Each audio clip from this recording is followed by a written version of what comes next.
it's really important to develop mental toughness before a crisis occurs.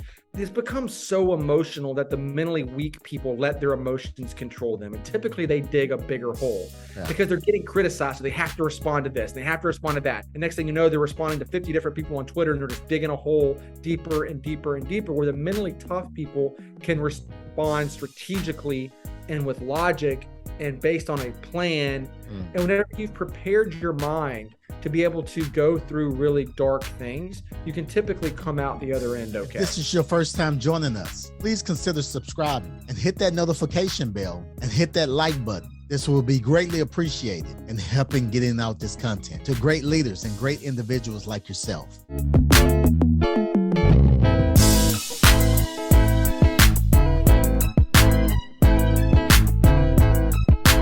This is Cedric Francis, and you're listening to Lead to Greatness.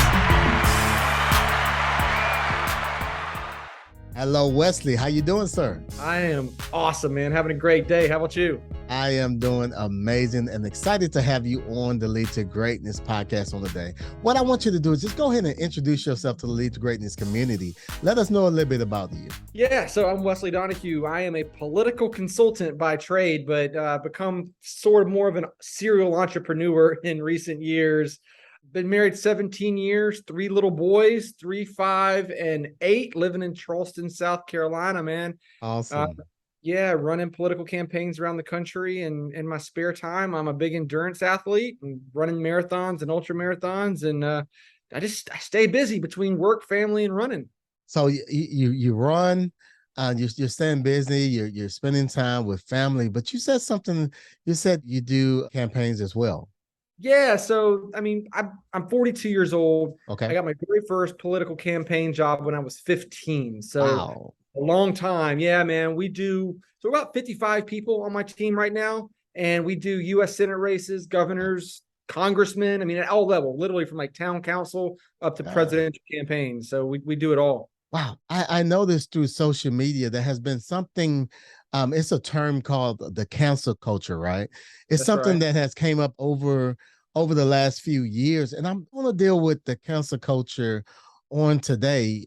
Let me ask you this. When did you start seeing this trend of cancel culture develop and emerge? Yeah, so I really started seeing it about 7, 8 years ago was really when it started. So there's always been, crisis communication, right? So besides helping politicians, we also help a lot of corporations. In this book, I talk a lot about SeaWorld and how we saved SeaWorld. But, the real difference between, crisis and cancel culture is that cancel culture has more of a political tinge to it, right? There's a political angle to it. And, what's happening today, a lot because of the internet, is politics is creeping into every part of our lives. We can't get away from it, right? It used to be where we could, be involved in politics and go vote, and then we can go to work or have Thanksgiving dinner and not have to talk about politics. No matter what you do now, politics is just in everything, every conversation. You can't go and get a beer with your buddies or go to church on Sunday without politics being brought up. It's everywhere all the time, right? Yeah. So that's obviously creeped into work life, and a lot of corporations are having to deal with it. So I wrote this book called Under Fire, 13 Rules for Surviving Cancel Culture, man, because I really saw it starting up top, right? Like high level, celebrities, politicians, big corporations.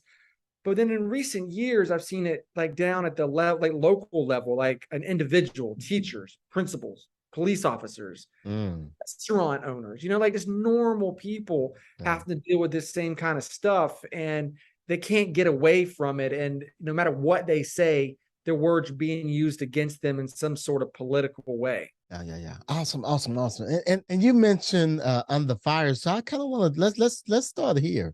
Why does this book matter? Yeah, so man, it's really not a matter of if you're eventually going to get canceled or get into some sort of trouble.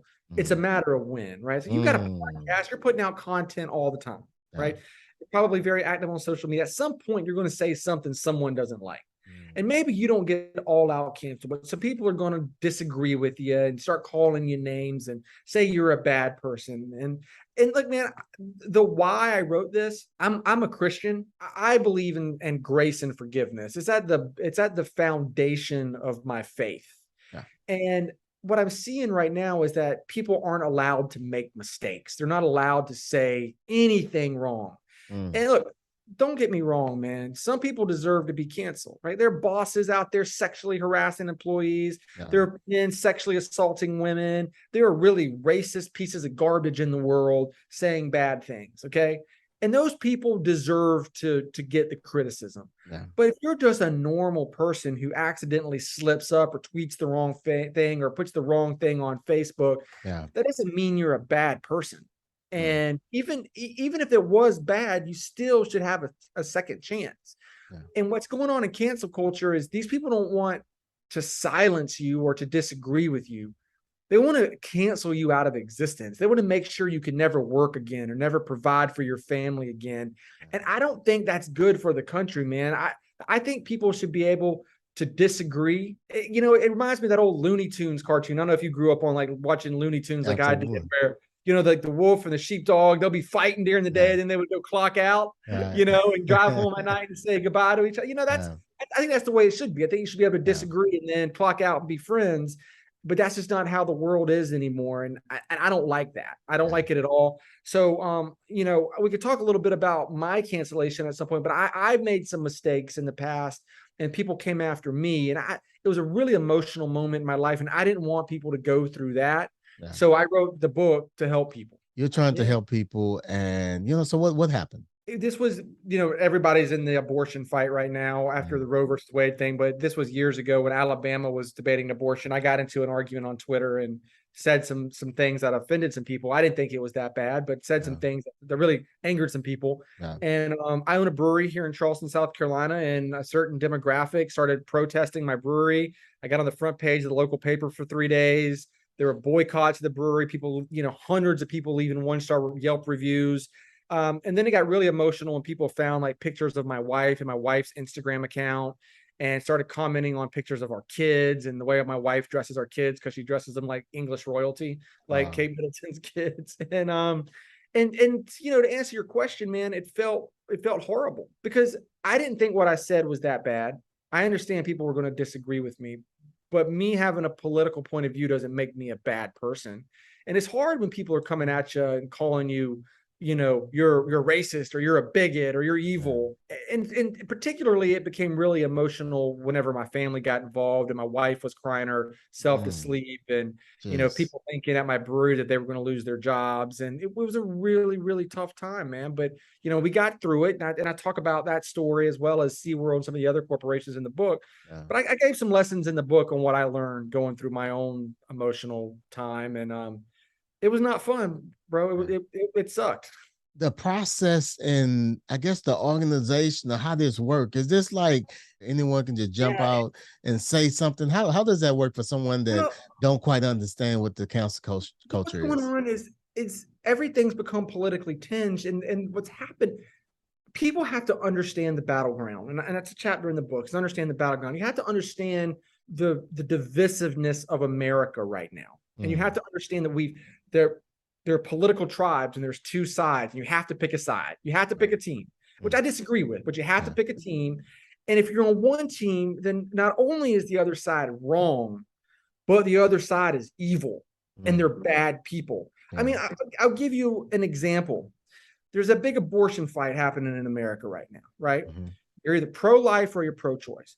And there's no nuance to the conversation. Yeah. You either are one of two things, bro. You either hate women or you hate babies. Which one is it? You want to kill babies or do you hate women? Right. So that's what my point is. They're going to try to define you as one of those two things. Yeah. You can't be in the middle. You can't have any kind of conversation or any nuance in the conversation. If you get on Twitter and you say, I'm pro-life, people are going to immediately respond back, you hate women.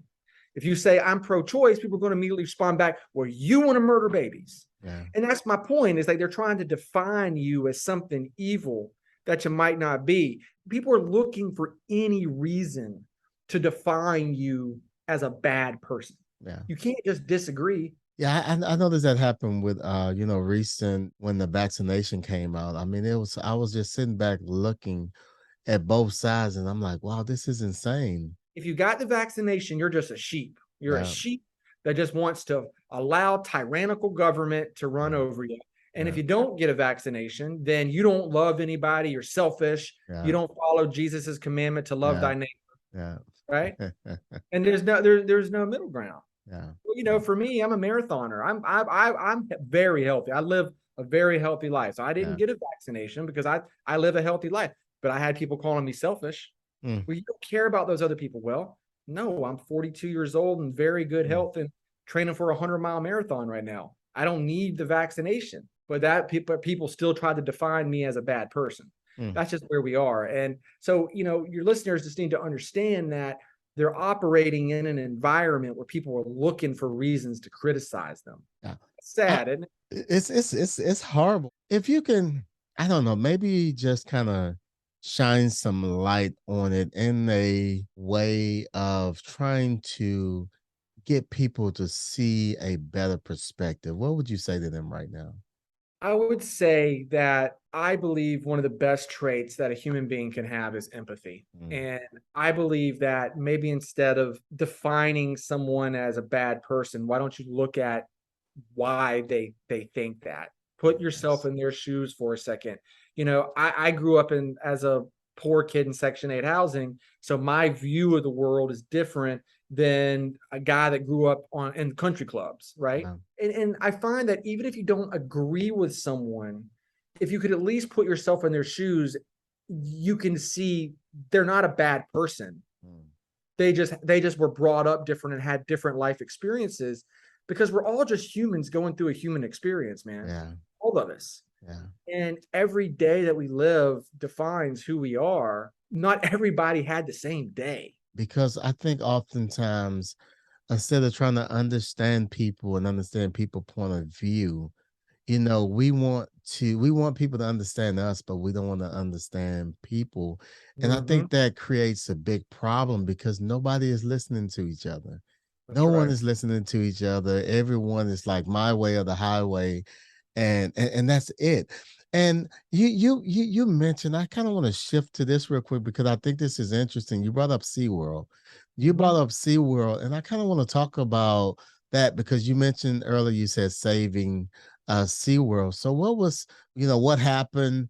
How did it happen? And how was it handled in the professional sense? Yeah. So, you have to understand that corporations go through crises all the time. So Mm, let's use an example of like Peloton has had it really tough recently, and little kids were getting on Peloton and getting hurt. Some couple kids got killed, little small kids. mm, That's a traditional corporate crisis. Cancel culture happens whenever there's a political tinge to it. So in this case, the political organization PETA, who's an animal rights organization, funded a documentary saying that a killer whale named Tilikum killed a trainer because that killer whale went crazy because it was being kept in captivity. So mm. PETA wants SeaWorld to release all its animals. PETA was trying to put SeaWorld out of business the same way they put Barnum and Bailey Circus out of business. Okay. Wow. So after this documentary came out, Netflix picked it up and went viral. It was one of the first big documentaries to ever go viral. SeaWorld's favorability plummeted, their attendance plummeted, and their stock price plummeted. About a year after, they had a really good communications director who used to be a political operative, Mm, who went to the CEO and said, "We're not in a marketing fight. We're in a political fight."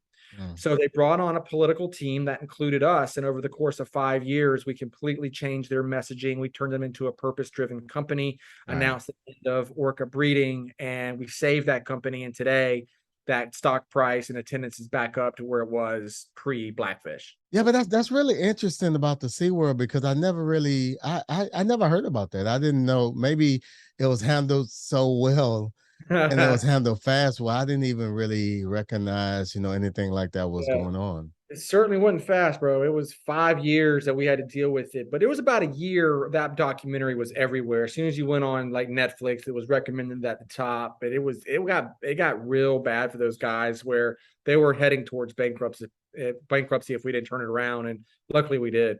Wow. Well, so what type of things did you do to turn it around? Yeah, a few of them, we really hammered home on the good they were doing. So, they really, again, we talked about the Bible a couple times, Jesus said that when you pray, pray in private. And there are a lot of people that feel like that about charity. When they do good things, they don't want to, broadcast it out into the world. And SeaWorld was one of those companies where they're actually one of the leading rescue and rehabilitation conservation companies in the entire world. Wow. And they spend hundreds of millions of dollars saving animals across the world.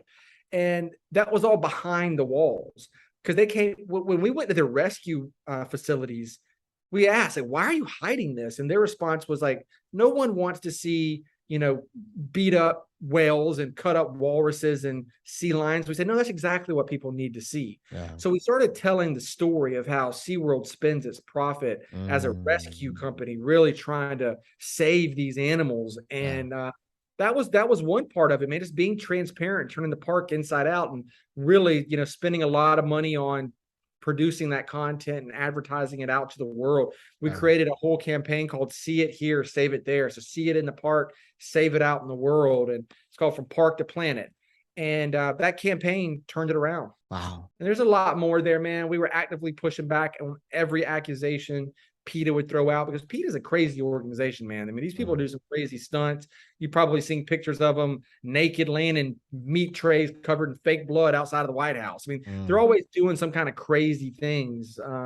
Drive down the billboards and they hate anybody that eats bacon.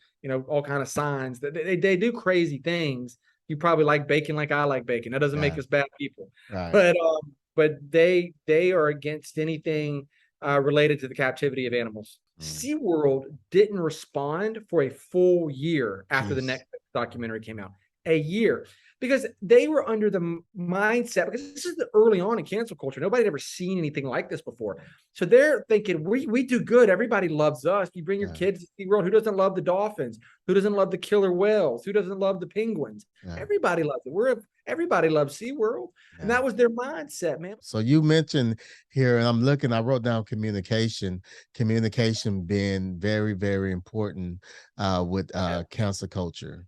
Yeah, I mean, there's a lot of other tactics. Again, there's 13 lessons in here, but the other thing is I talk a lot about mental preparation in the first chapter, and that's probably where your listeners can get the most benefit out of this, because I talk a lot about mental toughness, which is a weird thing to include in a public relations book, but it might be a good topic when you're talking about striving for greatness. But what I learned in all of my clients that I help is that the mentally weak people always fail. The mentally strong people succeed, because what happens is this becomes so emotional that the mentally weak people let their emotions control them. And typically they dig a bigger hole because they're getting criticized. So they have to respond to this, and they have to respond to that, or have to respond to this. And then they're responding to the responses. And next thing you know, they're responding to 50 different people on Twitter, and they're just digging a hole deeper and deeper and deeper, where the mentally tough people can respond strategically and with logic and based on a plan and with a team. So I talk a lot about, it's really important to develop mental toughness before a crisis occurs. So, I'm an endurance athlete, man. I'm always training for something. I'm sitting here in a boot with a broken foot right now. You can't see me because I just tried to run 100 miles and I broke my foot on mile 71. But I'm always trying to do really hard things to prepare my mind for really hard things. And, and that's a lesson I think that could be that goes beyond crisis communication. That also goes to human crisis, meaning we're all going to go through something really tough in life. Maybe your kid gets sick. Maybe you get sick. Someone gets cancer. Maybe you go through a divorce. Maybe you lose your job. Everybody goes through something really tough. And that might not be a cancel culture moment, but it's still a crisis. And whenever you've prepared your mind to be able to go through really dark things, you can typically come out the other end okay. Because there's entrepreneur CEOs here. What are some things? What are some things that companies, that ownership, small businesses can start doing right now to just get that mental framework? First thing, get the book. But what else? What else can they do right now? I'm gonna throw out a couple of things of the 13. We talked about mental toughness. Number 2, prepare a plan before a crisis occurs. Meaning these things move quickly. One of the chapters called Know the Battlefield, the internet. You don't have 24, 48 hours. You don't have a week to have a plan in place and define your team. Okay. I live in Charleston, South Carolina. We're in the middle of hurricane season right now. Okay. At some point this year, we might not get hit by a hurricane, but a hurricane is going to probably come our direction. We know what we're going to do. We know how we got to get the kids packed. We know the evacuation route. We know we have to board up the windows of the house. We have a plan in place for when that hurricane's coming our way. Okay. We also live on a fault line, so we have an earthquake plan at our house. Okay. Businesses have to do the same exact thing. Who's your team? Like, you don't need to handle the crisis yourself. That's another lesson in here, because you are too close to the situation. You're so close that the whole world could be burning down and you think everything's okay, or vice versa. You think the whole world's burning down, but really it's kind of small. You need to have your team in place. As soon as this thing occurs, who are the 5 people I'm going to call in the first 10 minutes and get them on a conference call? Guys, I need your help. I need your advice. If you're a corporation, I'll lay it out in here. It needs to be a public relations expert, it needs to be an attorney. But if you're just a small business person, maybe it's like your 5 closest friends. Maybe it's a couple family members. Maybe it's a couple, business colleagues. Maybe it's your 2 best friends. And the 6 of you get on a call real fast and they tell you what they're hearing, right? So you have that team in place, but you also have that plan in place. All right, I said something stupid. I'm going to call these people right now and figure out what's going on. The other thing is, I talk a lot about measurement. Decisions, you said a lot of entrepreneurs listen to you, man. The best entrepreneurs make decisions based on data, based on metrics, okay? Those same kind of tools are out there for these crises. If you're a big corporation, it's polling. But if you're a small business, you got these Twitter tools and Facebook tools where you can monitor the conversation. You can see the sentiment. Are people saying good things? Are they saying bad things? Is it neutral? So letting the metrics really drive your decisions so that your emotions aren't driving the decisions. Wow. That is a knowledge bomb. I'm glad you said this. I mean, going back to the SeaWorld story, if SeaWorld wouldn't have had all that information as far as giving, somebody trying to share a story, it's like, well, what do you pull from? I don't know what we would have done. I just remember that very first trip there, and they showed us their rescue tanks, and my mind was blown by all the doctors trying to take care of all these animals. And I was like, why aren't y'all telling this story? So if they wouldn't have had that story to tell, I don't know what I would have done. They actually ended up tearing the walls down so that now when you go to the park, you can see those cool things the doctors are doing. It's a really important part of the story. Awesome. But, I think that if they weren't doing those things, they would probably be out of business today. Absolutely. You're really helping us right now. Some things that we need to focus on, because oftentimes us as entrepreneurs, especially small businesses, we're focusing on starting the business. We're focusing on getting going. We're focusing on putting the right team together, but we tend not to focus on, the giving back aspect. Most companies, most small businesses want to give back once they are heavily established. But I think it should start right now. I think it should start right where you are, and giving back, doing the right thing. And if things like this happen, it doesn't have to be huge when you're small. If you're just 2-3 people, you can still give $100 here, $100 there. The other day, man, this was kind of mind blowing to me. I went on Instagram, and my company put up a picture of half my staff volunteering at a food bank. I didn't even know what was going on. I was out of touch with my team. But my point is, like, maybe you could give time. If you don't have money, you can let your team have off for the day, and you can all go volunteer at a homeless shelter or something. It doesn't always have to be monetarily. You can give back with your time too. And everybody's got a little bit of time. Watch a little less TV tonight and go volunteer with your team for 2 hours. There's always a way. Another knowledge. Oh man, this is amazing. I'm glad. I'm excited. Building back your brand is an important part. After you get in trouble, you got to spend the time to rebuild your brand, putting out positivity into the world, giving back. Your reputation is everything. You learned that probably growing up, right? Your parents probably told you your reputation is everything, or someone at some point told you that. So you have to rebuild your reputation, because you're not going to be a successful entrepreneur if everybody thinks you're a piece of crap. It's just the case. The good news is, I say good news for you personally, bad news for America, is that these cancel culture things happen every hour now. So by the time, Dave Chappelle might be in trouble at 9 a.m. in the morning, but by 3 p.m., Joe Rogan's then said something, he's the story. Yeah. Right. So like the stories pop so fast that nobody's going to remember what happened. But still, after that happens, you got to spend some time rehabilitating the brand. What are some leadership growth tips, tools, advice that you can share with the Lead to Greatness community to help us reach our greatest potential? Leadership. Going beyond the book, just talking about entrepreneurship. We talked a little bit about empathy a while ago and just meeting people where they are. And I think that's what great leaders do, man. Great leaders are selfless. They're not always thinking about themselves and how much money they take home. They're thinking about their employees. They're thinking about the people under them. They're thinking about their wife and their kids and their employees, and they're not thinking about themselves. I mean, the leaders that succeed, that build big things, are thinking about other people and are putting themselves in their staff's shoes every day and making decisions for the good of everybody and not just themselves. Absolutely.